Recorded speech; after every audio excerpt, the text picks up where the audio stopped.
국회의원 김용민입니다. 최고위원 출마를 선언하기 위해서 이 자리에 섰습니다. 준비된 출마 선언문 낭독하겠습니다. 민주당 다시 시작합니다. 존경하는 국민 여러분, 사랑하는 당원 동지 여러분, 저는 더불어민주당 최고위원에 출마하고자 이 자리에 섰습니다. 책임 있는 여당인 우리 당은 국민의 삶을 더 나아지게 만들어야 합니다. 그러기 위해 문재인 정부를 잇는 4기 민주정부를 창출해낼 역사적 의무가 있습니다. 저는 그 과정에서 제 역할이 무엇인지 고민하고 또 고민했습니다. 최고위원에 도전하는 것이 저에게 맞는지부터 쇄신을 바라는 초선 의원들의 목소리를 대변할 수 있을지 등에 대한 의문과 고민이 있었으나 많은 동료 의원들의 권유와 지지자 및 당원 동지들의 부르심에 결심을 했습니다. 우리는 보궐선거 패배의 상처를 이겨내고 민주당스러운 모습을 되찾아야 합니다. 저는 그 중간 어디쯤에서 제 역할을 찾아내 꼭 해낼 것입니다. 어느 순간 잊힌 민주당의 청년 모습을 찾을 것입니다. 국회의원 경험보다 국민으로서의 경험을 훨씬 더 많이 한 초선 의원으로서 민주당의 초심을 찾아가겠습니다. 민주당을 유능한 정당, 소통하는 정당으로 만들겠습니다. 우리 당 강령에서 천명한 것처럼 민주당은 유능한 정당이 되어야 합니다.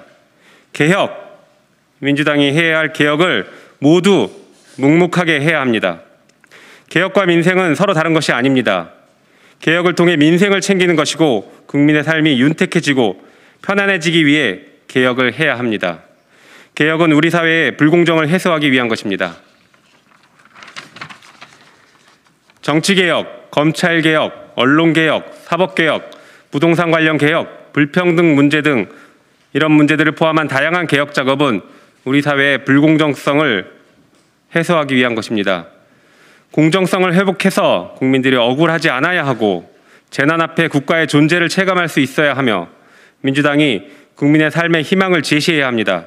공정성을 회복하고 모든 사람의 권리가 존중되어 함께 잘 사는 포용사회를 만들어야 합니다. 이제 민주당이 다시 시작해야 합니다. 당원과 소통하고 당원들이 충분히 이해한 정책을 찾아내서 국민들에게 설명하고 설득할 것입니다. 180석의 거대 여당은 국회에서 입법만 하는 정당이 아닙니다. 국민들 속으로 들어가야 합니다. 당이 당원과 국민의 옆에 있을 때만 문재인 정부가 성공할 수 있고 문재인 정부를 잇는 민주정부를 만들 수 있습니다. 민주당이 해야 할 개혁을 모두 하기 위해서는 국회의원 각자가 마음속에 품은 과제들을 추진해 나갈 수 있도록 당이 지원하고 배려하도록 하겠습니다. 정치인들 모두가 자신의 길을 창조하고 서로 격려해 나가야 합니다. 소통은 폭넓게, 결단은 단호하게, 실행은 신속하게 하는 강한 민주당을 만들도록 하겠습니다. 민주당 다시 시작합니다.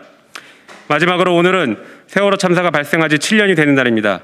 민주당이 세월호 참사의 진상규명을 위해 책임지는 정당이 되도록 노력하겠습니다. 감사합니다.